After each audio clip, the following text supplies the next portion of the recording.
Professor انور جمال کی کتاب ادبی اصطلاحات میں سے ہم ایک اصطلاح اختصاصی کیفیت پڑھیں گے۔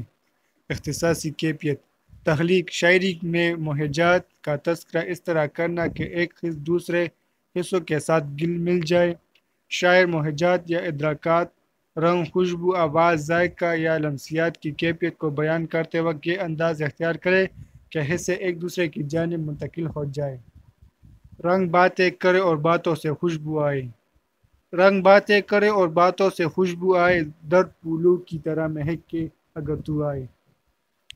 رنگ بصری ہے کو باتوں سماعی مطلب سننے والی چیز ہے اور شامی امیج کی طرح منتقل کیا گیا ہے۔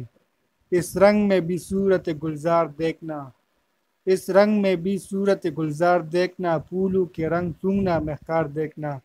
رنگ بصری امیج کو سونگھنا، شامائی امیج اور مہکار شامائی کو دیکھنا بصری بنا دیا گیا ہے۔